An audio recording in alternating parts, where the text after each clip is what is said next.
Hi. Hello, everybody. Whew. Before I start, I'd like to invite us all to take a collective deep breath in through the nose and out through the mouth.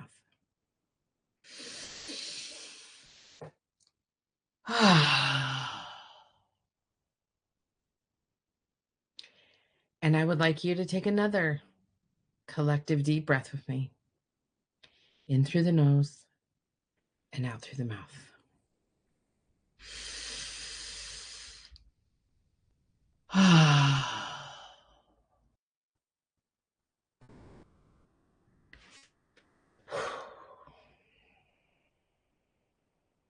Hi, Lisa. Today has been a week, and it's only noon. I am talking to you today about, oh, my hair. Hi, Passionistas. I am here to talk to you today about acts of protest. Good. I just dropped the lid to my lotion. Awesome. Acts of protest. I am not calling them acts of resistance because what we resist persists. And so when we talk about resisting, we forget that we are here to persist. We are engaging in acts of persisting. We're persisting, not resisting. And the reason I want to talk about this is because of the protest that happened on Saturday, this last Saturday. So I'm recording this on April 9th in the year of our Lord, 2025.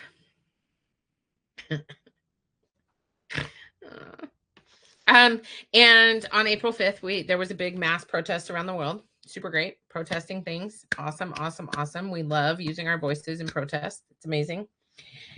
My mother, who is 75, had asked me to take her to the protest. And I said I would in her town.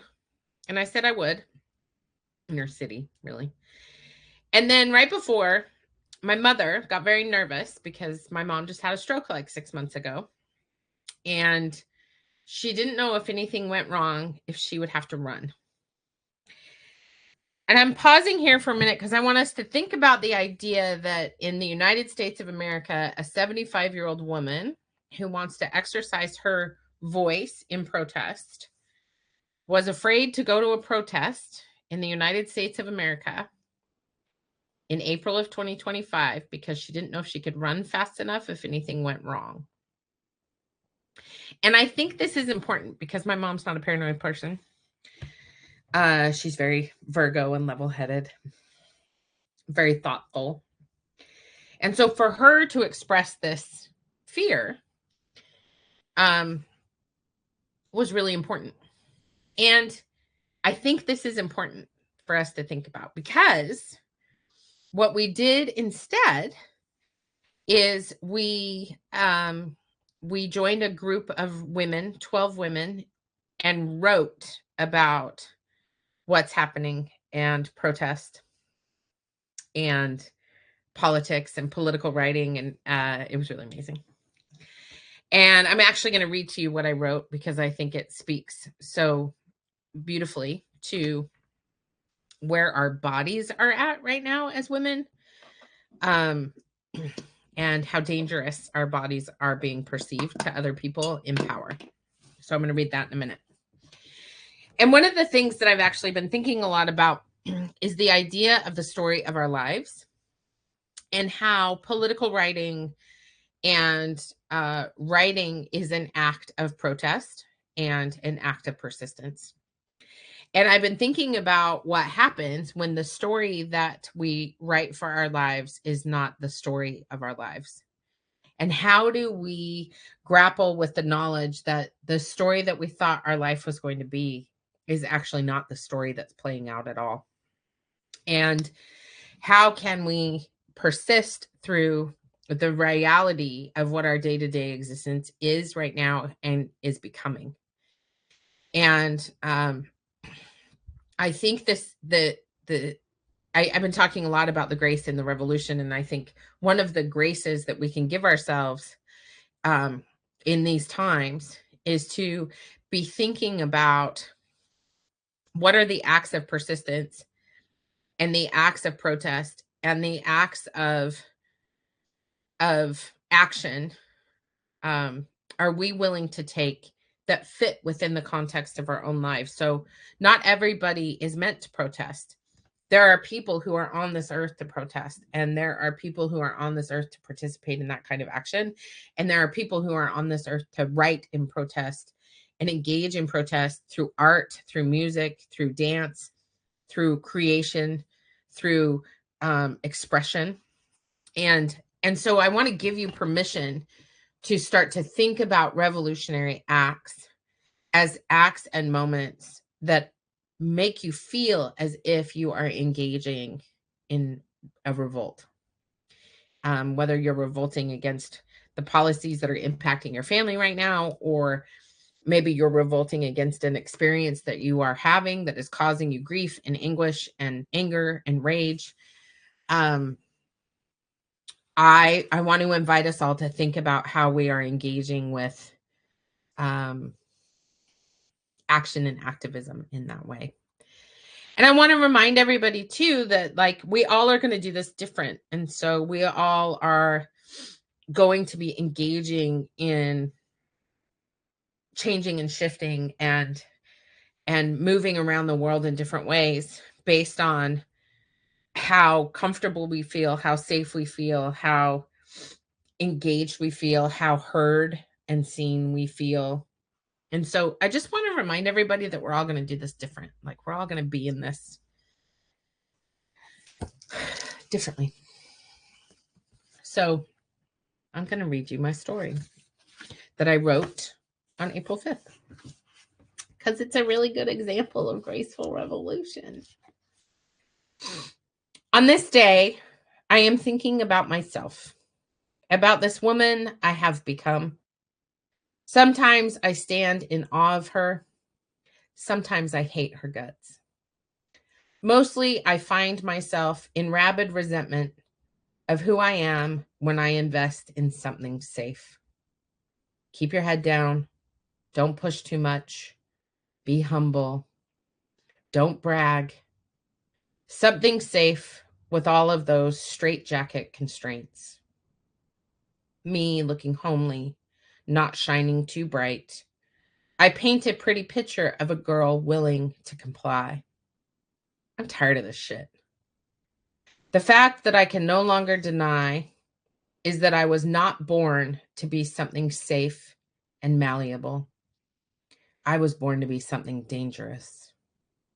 On this day, I am sitting at the table with my mother, a woman whose blood and eggs reside in my body, a woman who used to fear for my safety, and so sometimes she would try to protect me from myself. The truth is, my body is something dangerous. My soul is something to be feared. My voice is something to be dampened, drowned out by all that violent fear. You see, I carried the blood of my ancestors, the blood of the Indian shaman, the blood of the Celtic witch, the voice of 1,000 preachers, the soul of a prophet, a prophecy too dangerous to speak. As a young girl, I knew I would someday be famous. The president, maybe. Joan of Arc, possibly.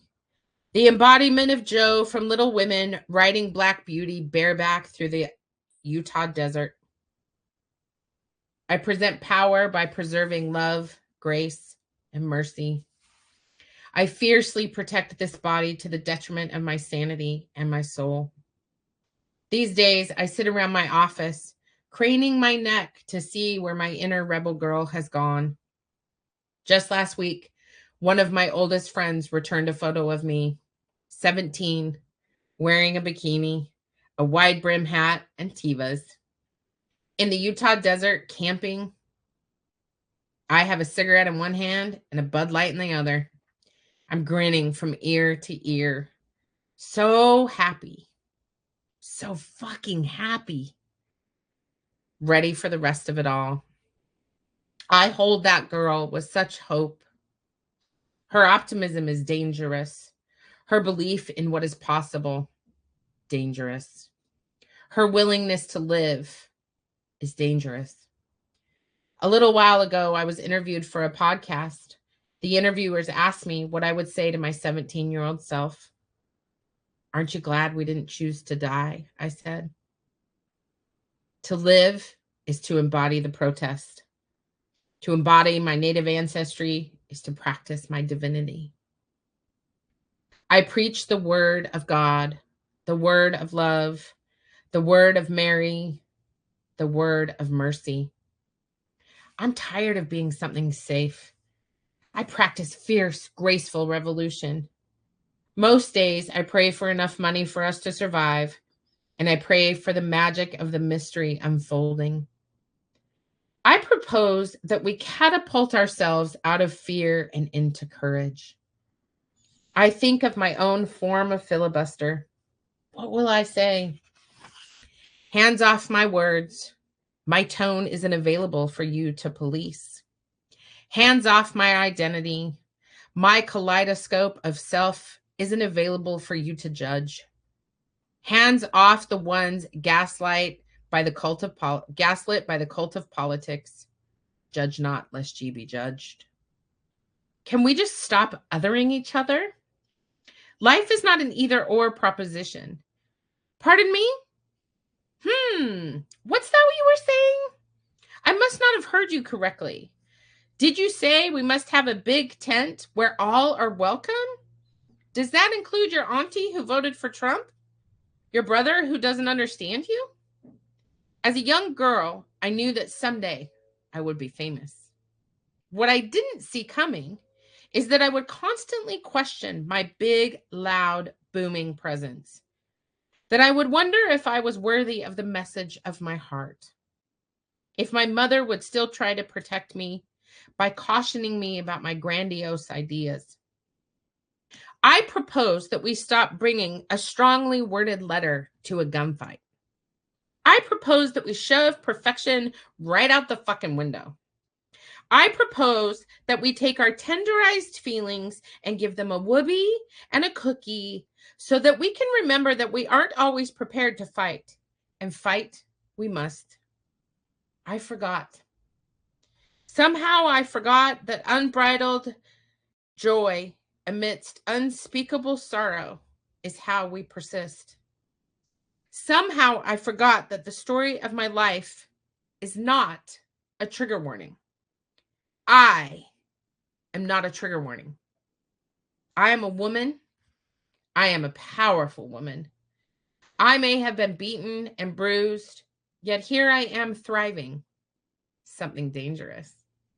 Somehow I forgot that silence is a gilded cage. When I speak the truth of my lived experiences, I let myself be known. There is a vision I have of me on top of a mesa, thousands of ancestors approaching me with love and gifts, reminding me of the smoke that cleanses and protects, the tobacco that preserves and thanks, the animals that walk with our spirits, the birds that paint the sky with their wings, the community woven from the silken threads of a million grandmothers, the warrior blood from the battles of a million grandfathers, and always the prayers that we remember the earth doesn't need to be saved. Like all women, she's saving herself. We are the dinosaurs now. The prayers that we will open our eyes to see our shared humanity, that we are all humans being. Humans being. Living, dying, reborn, over and over again until we leave this earthly plane. It doesn't matter who we voted for if we don't remember our shared humanity. We are all afraid of something. The question is, will we all remember that fear is a necessary prerequisite to courage? Will we remember before it's too late? My entire existence is something dangerous. As a woman of color, nothing that is happening comes as a surprise to me. Perhaps it is my murdered great-great-grandmother whispering in my ear, My great-great-grandfather who died on the Indian farm in Leeds, Utah. My great-grandmother sold into slavery for a mule. And so I pray. Beloved, may you find your voice and let yourself be known. May you give pardon to your perfection and let yourself bloom in your own way. Beloved, may you remember your heart that beats all on its own, and may you practice grace each day. Glorious one, may you notice the small hopes rising within you and let them lead to small differences in your life and the life of others. May you be something dangerous, a warrior entering the battlefield, prepared enough to thrive. May you perform small acts of kindness and compliment someone's shoes.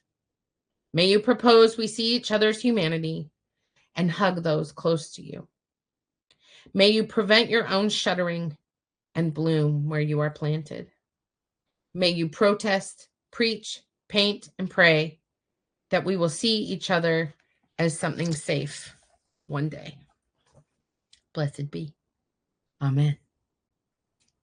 And so this is the wisdom that I want to encourage you to think about. How are you something dangerous and something safe? How are you moving forward, engaging in acts of persistence, tiny little slivers of hope that lead to joy and accumulate even through suffering? How can you look at the grief of your life and the story of your life and realize that sometimes the reason it isn't written the way you think it is or should be is because you will realize at the end why the story played out the way it did. My invitation to all of you to engage in acts of graceful revolution is to think about the tiny hope that leads to the small difference. The little things in your daily existence that lead and accumulate to changing not just your life, but the lives of other people. It is my hope through sharing this story that I have written that we will embrace our dangerousness, that we will give ourselves the voice to say, yeah, I might be dangerous to you, buddy, and you're going to be okay. My hope is that when we see each other in our shared humanness, when we remember that we are people bumbling around this earth together, spinning at a bazillion miles an hour through space, it boggles the mind. And yet here we are, together, at the same time, in the same moment, together. Never forget that we are interconnected. Never forget in your anger and your rage and your resentment to let go of the things you cannot control, to nourish the things that bring you joy, and to engage with the wisdom to know the difference. That is an act of graceful revolution. I think you're awesome. I think you're amazing. I know this is a little shorty today. Part of it is a shorty because I have a lot of things happening in my life at this very exact moment that I have to go attend to. I hope that you gain and gather wisdom. I encourage you to start writing your own poetry and prayers. One of my favorite things is that when I write these prayers to myself and to other people, I feel so engaged with my heart and my soul. And so I want to encourage you to go out and write about. Thank you. I'm glad you thought it was beautiful. I encourage you to go out and write about the things you are experiencing right now in this moment that have to do with persistence and advocacy and protest and engaging. And I love you so much. And I'll see you in a couple of weeks. Bye.